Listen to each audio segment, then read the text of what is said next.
الحمد لله نحمده ونستعينه ونستغفره ونؤمن به ونتوكل عليه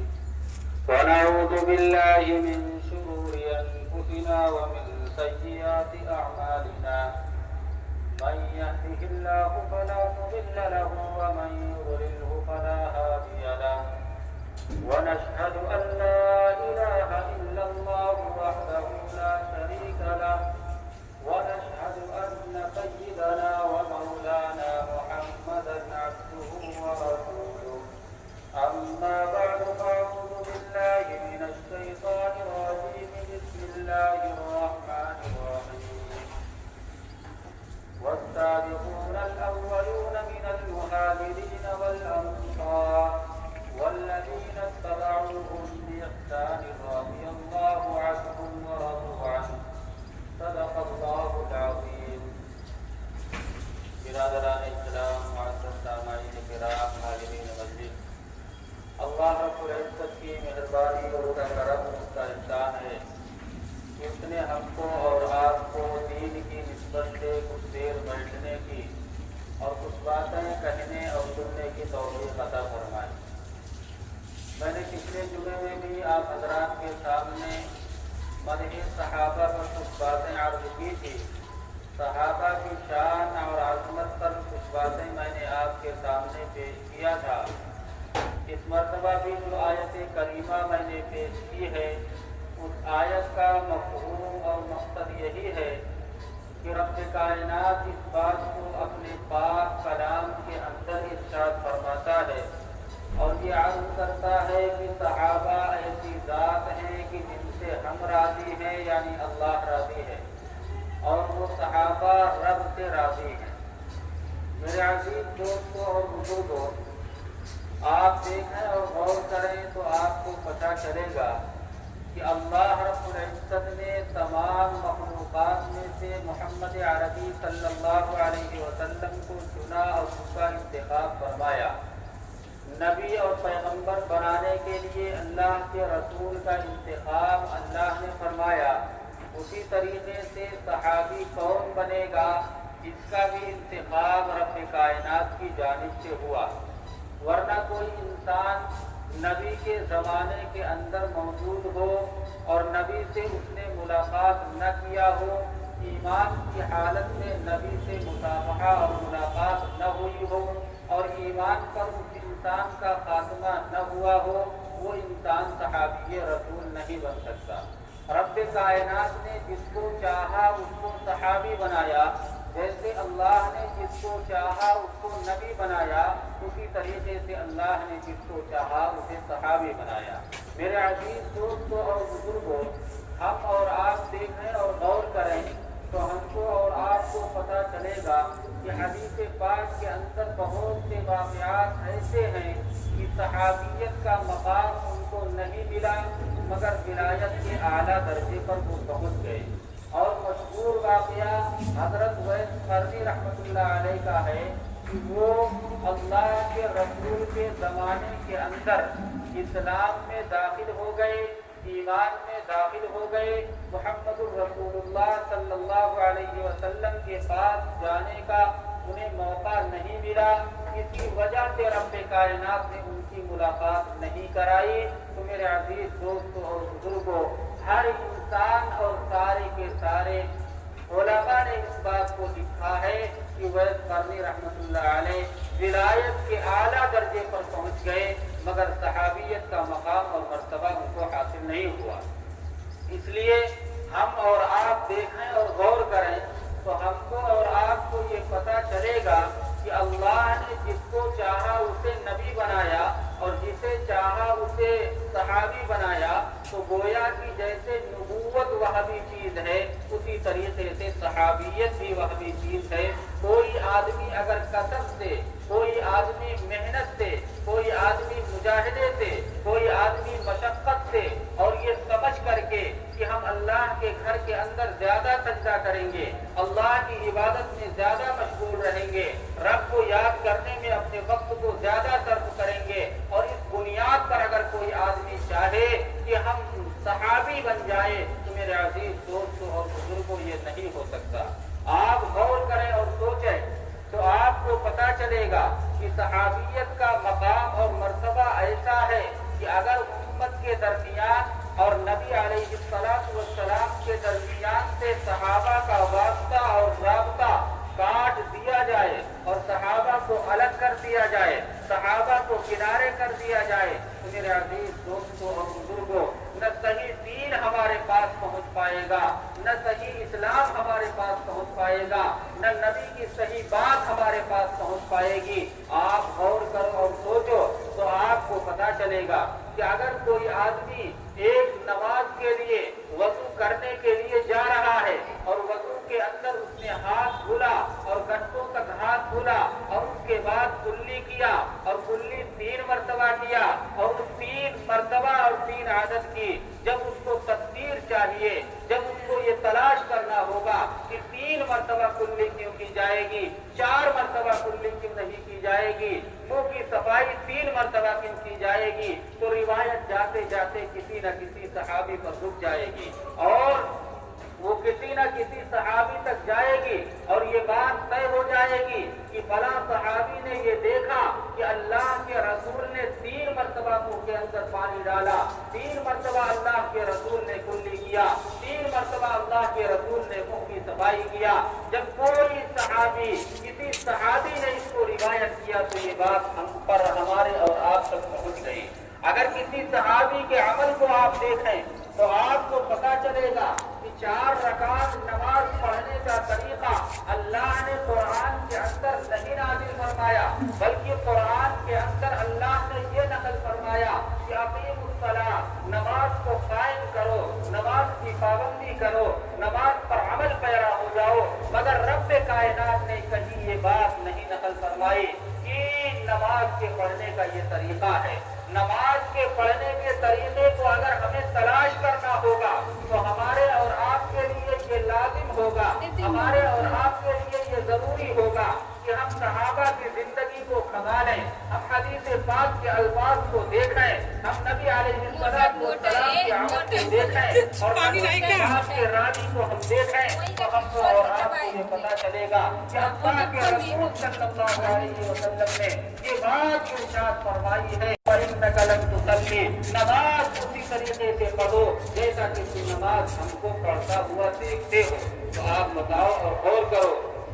کہ نماز کے پڑھنے کے دیکھنے والے کون ہیں، ہم اور آپ یا صحابی رسول؟ اللہ کے رسول کے وہ صحابی ہیں جنہوں نے نبی کو نماز پڑھتے ہوئے دیکھا، جنہوں نے نبی کو وضو کرتے ہوئے دیکھا، جنہوں نے نبی کو اعمال صالحہ کرتے ہوئے دیکھا، جنہوں نے نبی کو تراویح کو پڑھتے ہوئے دیکھا، جنہوں نے نبی علیہ السلام کے ہر عمل کو دیکھا اور ہم پر ہمارے اور آپ کی طرف ان کی روایت کیا، تو آپ بتاؤ اور غور کرو، اگر نبی کے درمیان سے، امت کے درمیان سے صحابہ کے واسطے کو، صحابہ کے راستے کو اور صحابہ کے راستے کو کاٹ دیا جائے تو آپ بتاؤ اور غور کرو کہ کیسے صحیح قرآن ہمارے پاس پہنچتا، کیسے صحیح دین ہمارے پاس پہنچتا، کیسے صحیح ایمان کی باتیں ہمارے پاس پہنچتی، کیسے صحیح عقیدے کی باتیں ہمارے اور آپ کے پاس پہنچتی۔ اس لیے ہم کو اور آپ کو یہ چاہیے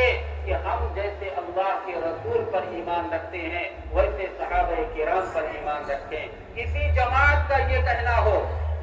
کہ نبی کے بعد سارے کے سارے صحابہ معاذ اللہ مرتد ہو گئے، ہم کو اور آپ کو یہ معلوم ہونا چاہیے کہ یہ محرم الحرام کا مہینہ ہے۔ اس محرم الحرام کے مہینہ کے اندر مدح صحابہ کی باتیں کی جاتی ہیں، اس مہینے کے اندر صحابہ کے عظمت کی بات کی جاتی ہے، اس مہینے کے اندر ناموس صحابہ کی بات کی جاتی ہے۔ وہ اس واسطے کی جاتی ہے کہ کسی جماعت کے لوگوں نے صحابہ کے اوپر الزام لگایا، کسی جماعت کے لوگوں نے صحابہ کے اوپر سب کو ستم کیا، کسی جماعت کے لوگوں نے یہاں تک کہہ دیا کہ سارے کے سارے صحابہ نبی کے بعد مرتد ہو گئے۔ آپ بتاؤ اور غور کرو تو آپ کو پتہ چلے گا کہ ایک شیعہ حضرات کے ایک مصنف ہیں جن کا نام ہے باقر محمد مجلسی، انہوں نے ایک بات کہی اپنے زمانے کے اندر، ارتدت الصحابۃ کلھم الا ثلاث، کہ سارے کے سارے صحابہ نبی کے بعد مرتد ہو گئے سوائے 3 صحابی کے، اور اس کے بعد وہی صحابی لکھتے ہیں کہ ایک صحابی یعنی عمار بن یاسر کے علاوہ سارے کے سارے صحابہ مرتد ہو گئے۔ آپ بتاؤ اور غور کرو تو آپ کو پتا چلے گا کہ ان کے کہنے سے کسی صحابی کی صحابیت پر کیا فرق پڑ سکتا ہے، جب اللہ نے ان کو رضی اللہ عنہم ورضوا عنہ کا لقب دے دیا۔ جب نبی علیہ الصلوۃ والسلام نے یہ بات کہہ دیا کہ اصحابی کالنجوم بانہم اقتدیتم، کہ سارے صحابہ ستاروں کی مانند ہے، اللہ کے نبی نے اس بات کو بھی نقل کیا، الصحابۃ کلھم عدول، سارے کے سارے صحابہ عادل ہیں۔ نبی نے اس بات کو بھی نقل کیا، الصحابۃ کلھم اہل الجنہ، کہ سارے کے سارے صحابہ جنتی ہیں۔ اللہ کا نبی ایک طرف اس بات کو ارشاد فرماتا ہے اور دوسری طرف قرآن کریم کے اندر اللہ رب العزت صحابہ کی شان کے اندر آیت کریمہ نازل کرتا ہے۔ کیا کہتا ہے؟ اللہ یہ کہتا ہے کہ والذین یبیتون لربہم سجدا وقیاما، رب کائنات صحابہ کی شان بیان کرتے ہوئے اس بات کو نقل کرتا ہے کہ صحابہ تو وہ ہیں جو میرے لیے رات کے اندر سجدے میں پڑے رہتے ہیں، دن کے اجالے کے اندر وہ نماز کے لیے کھڑے رہتے ہیں، اور کبھی سجدے میں بڑے بڑے وہ اپنی زندگی کو گزر کرتے ہیں اور رات کو بسر کرتے ہیں، اور کبھی وہ نماز میں کھڑے کھڑے اپنے وقت کو صرف کرتے ہیں۔ آپ بتاؤ اور غور کرو تو آپ کو پتا چلے گا کہ اگر صحابیت کا مقام اور مرتبہ ہم کو اور آپ کو معلوم کرنا ہے تو نبی کی حدیث سے ہمیں اور آپ کو پتا چلے گا، اور صحابیت کا مقام اور مرتبہ معلوم کرنا ہے تو قرآن کریم کی آیت کریمہ سے ہم کو اور آپ کو پتا چلے گا۔ اللہ رب العزت نے قرآن کریم کے اندر اس کے بارے میں کوئی آیت نازل نہیں فرمائی کہ ہم کو اور آپ کو یہ جو مہینہ ملا محرم الحرام کا مہینہ، اس مہینے کو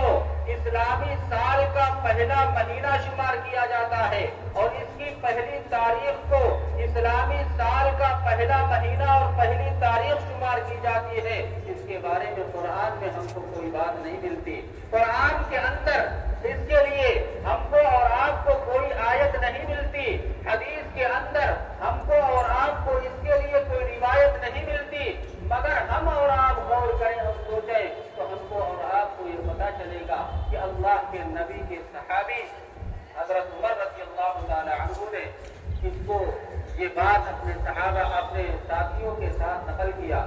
ہم اور آپ دیکھیں اور غور کریں تو پتہ یہ چلے گا کہ اسلامی سال کا پہلا مہینہ، اس کی ابتدا جو ہوئی، اس کی ایجاد جو ہوئی اور اس کی شروعات جو ہوئی وہ صحابی رسول کے زمانے سے ہوئی۔ آپ بتاؤ اور غور کرو کہ صحابی رسول نے ایک مرتبہ یہ دیکھا، حضرت عمر رضی اللہ تعالی عنہ کی خلافت کا دور تھا، انہوں نے یہ دیکھا کہ ان کے پاس ایک خط آیا اور اس خط کے اندر وہی عیسوی کی تاریخ پڑی ہوئی، تو انہوں کے دل کے اندر یہ خیال آیا کہ اسلامی مہینہ ہونا چاہیے، اسلامی تاریخ ہونی چاہیے، اس کے اندر وہی تاریخ پڑی ہوئی ہے جو پہلے سے چلی آ رہی ہے، حضرت عیسیٰ کے زمانے سے چلی آ رہی ہے، اسی تاریخ کو اس کے اندر ڈال کر کے بھیج دیا گیا۔ تو حضرت عمر رضی اللہ تعالی عنہ نے صحابہ کو اکٹھا کیا، صحابہ کو جمع کیا اور اکٹھا کر کے اور جمع کر کے مشورہ کیا اور کہا کہ اسلامی تاریخ کا انعقاد کرنا اور اسلامی تاریخ کی ایجاد کرنا یہ آج کے ہمارے اور آپ کے بیٹھنے کا مقصد ہے، لہذا آپ حضرات یہ مشورہ دیجیے کہ کس چیز کی طرف اس تاریخ کو منسوخ کر کے پہلی تاریخ مان لیا جائے۔ کسی نے اس کے اندر یہ رائے دیا کہ اللہ کے نبی جب اس دنیا کے اندر تشریف لائے تو ظلمت قضا ختم ہو گیا، اللہ کے نبی جب اس دنیا کے اندر تشریف لائے تو ساری بربریت کا خاتمہ ہو گیا، اللہ کے نبی جب اس دنیا کے اندر تشریف لائے تو آپ کے آنے کے بعد معاملہ یہ ہوا کہ جو سلوک غریبوں کے ساتھ یتیموں کے ساتھ برا ہو رہا تھا اس کا خاتمہ ہو گیا۔ در حقیقت یہ بات نقل کرتے ہوئے اس صحابی نے یہ کہا کہ اللہ کے نبی کے آنے کی تاریخ کو پہلی تاریخ شمار کر لیا جائے۔ کسی صحابی نے یہ کہا کہ نبی کی وفات کو پہلی تاریخ شمار کر لیا جائے، اور ایک صحابی نے یہ کہا کہ اللہ کے رسول صلی اللہ علیہ وسلم نے جس دن مکہ المکرمہ کے اندر کھڑے ہو کر کے سارے سرداران مکہ کو بلا کر کے اس بات کو کہا کہ اگر میں یہ کہوں کہ میرے پیچھے پہاڑ کی طرف سے ایک لشکر جرار ہے جو آپ پر حملہ آور ہے تو کیا ہماری اس بات کو آپ تسلیم کریں گے؟ سارے لوگوں نے یہ کہا کہ ہم آپ کو صادق مانتے ہیں، آپ کو امین مانتے ہیں، آپ کی صداقت اور امانت کا ڈنکا پورے عرب کے اندر بجتا ہے، لہذا ہم آپ کی بات کو تسلیم کر لیں گے۔ جب نبی نے اس بات کو کہا کہ اللہ نے ہم کو تمہاری طرف نبی بنا کر کے بھیجا، ہماری اس بات کو تسلیم کرو، تو کسی کو ماننے کے لیے وہ لوگ تیار نہیں ہوئے۔ ایک صحابی نے یہ کہا کہ اس دن کو جس دن نبی نے نبوت کا اعلان کیا اس دن پہلی تاریخ شمار کر لی جائے، مگر حضرت علی کرم اللہ وجہہ کی یہ رائے آئی جس میں اور صحابہ شامل تھے، فرمایا کہ جس دن اللہ کے رسول صلی اللہ علیہ وسلم مکہ المکرمہ سے ہجرت کر کے مدینہ المنورہ تشریف لے گئے، اس دن کو اسلامی تاریخ اسلامی سال کا پہلا مہینہ اور پہلی تاریخ شمار کر کے اسی دن کا آغاز کر دیا جائے۔ میرے عزیز دوستوں اور بزرگوں، یہ ہمارے اور آپ کی اسلامی تاریخ کا پس منظر، یہ ہم کو اور آپ کو کہاں سے ملا؟ صحابہ کرام کی ذات سے ملا۔ ہم کو اور آپ کو یہ تاریخ کہاں سے ملی؟ حضرت عمر رضی اللہ تعالی عنہ کے زندگی سے ملی اور آپ کے اس عمل سے ملی۔ اگر اللہ کے رسول صلی اللہ علیہ وسلم کے صحابہ نہ ہوتے تو ہمارے اور آپ کے پاس صحیح دین نہ پہنچتا، صحیح بات نہ پہنچتی، صحیح معاملہ نہ پہنچتا۔ اس لیے ہم اور آپ یہ سمجھتے ہیں کہ اللہ کے رسول صلی اللہ علیہ وسلم کے صحابہ کا ہونا اور صحابہ کے اوپر ایمان رکھنا، صحابہ کا ایمان کے اندر داخل ہونا اور صحابہ کا مومن ماننا، یہ ہمارے اور آپ کے لیے ہمارے عقیدے کے اندر شامل ہے۔ اور سارے کے سارے صحابہ کو عادل ماننا یہ عین ایمان ہے، یہ اہل سنت والجماعت کا عقیدہ ہے۔ میرے عزیز دوستوں اور بزرگوں، آپ دیکھیں اور غور کریں تو آپ کو پتا چلے گا کہ اللہ کے رسول صلی اللہ علیہ وسلم کے صحابہ کے بارے میں قرآن کریم کی آیت کریمہ گواہی دیتی ہے۔ جیسے نبی کے بارے میں قرآن کے اندر یہ بات آئی کہ اے نبی آپ کو آپ کا رب نہیں چھوڑنے والا، اسی طریقے سے صحابہ کے اندر آیت کریمہ آئی، صحابہ کی شان کے اندر آیت آئی قرآن کے اندر کہ آپ کا رب آپ کو نہیں چھوڑنے والا۔ اور اللہ کے رسول صلی اللہ علیہ وسلم کی ایک حدیث کے اندر اللہ کے رسول نے یہ بات ارشاد فرمائی کہ جس شخص نے مجھے دیکھ لیا یا میرے دیکھنے والے کو دیکھ لیا اس کے اوپر جہنم کی آگ کو اللہ نے حرام کر دیا۔ آپ بتاؤ اور غور کرو، یہ مقام ہے صحابہ کا کہ جس نے صحابی رسول کو دیکھا۔ اللہ کے نبی کی حدیث یہ بتلاتی ہے کہ نبی علیہ الصلوۃ والسلام نے فرمایا کہ اس شخص کو دیکھنے کی برکت سے اللہ رب العزت اس انسان کو جہنم کی آگ سے بچا لے گا۔ ہم اور آپ صحابہ کی عظمت کو سمجھتے نہیں۔ قرآن کے اندر آیت کریمہ آپ دیکھیں، جب حضرت عمر رضی اللہ تعالی عنہ نے یہ بات اپنے دل کے اندر لائی اور ان کے دل کے اندر یہ بات آئی لَوِ اتَّخَذْنَا مِن مَّقَامِ إِبْرَاهِيمَ مُصَلًّى، انہوں نے اپنے دل کے اندر یہ خواہش جب ان کے دل کے اندر ظاہر ہوئی تو نبی علیہ السلام سے یہ بات ارشاد فرمائی کہ اللہ کے رسول اگر مقام ابراہیم پر 2 رکعت نماز پڑھ لیا جائے تو کیا بہتر ہے۔ اللہ کے رسول صلی اللہ علیہ وسلم نے فرمایا کہ اللہ کا کوئی حکم اس کے لیے نہیں آیا اور طواف مکمل ہوا۔ طواف کے مکمل ہونے کے بعد قرآن کریم کے اندر آیت کریمہ نازل ہو گئی، جبرائیل امین تشریف لے آئے، محمد الرسول اللہ صلی اللہ علیہ وسلم پر وحی نازل ہو گئی، وَاتَّخِذُوا مِن مَّقَامِ إِبْرَاهِيمَ مُصَلًّى، کہ اے نبی آپ اپنے ماننے والوں سے یہ کہہ دیجئے کہ مقام ابراہیم کو مصلی بنائیں، 2 رکعت نماز وہاں ادا کریں۔ آپ بتاؤ اور غور کرو کہ یہ حضرت عمر رضی اللہ تعالی عنہ کی منشا کے مطابق یہ آیت آئی کہ نہیں آئی قرآن کے اندر؟ ہم اگر آپ کی بات اور اس جماعت کے جس نے یہ لکھا ہے کہ ارتد الصحابۃ کلھم الا 3، یہ بات کس نے کہی؟ باقر محمد مجلسی نے اس بات کو نقل کیا کہ سارے کے سارے صحابہ مرتد ہو گئے نبی کے بعد سوائے 3 صحابی کے، اور اس کے بعد اگلے صفحے پر یہ بات نقل کرتا ہے کہ ایک صحابی عمار ابن یاسر کے علاوہ سارے کے سارے صحابی مرتد ہو گئے۔ آپ بتاؤ اور غور کرو کہ ایسا عقیدہ رکھنے والا انسان اہل سنت والجماعت سے اس کا کیا تعلق ہو سکتا ہے؟ جبکہ اہل سنت والجماعت یہ کہتے ہیں کہ صحابہ کی شان کے اندر قرآن نازل ہوا، صحابہ کی عظمت کے اندر قرآن نازل ہوا، نبی علیہ السلام سے ان کا رشتہ اتنا مضبوط تھا،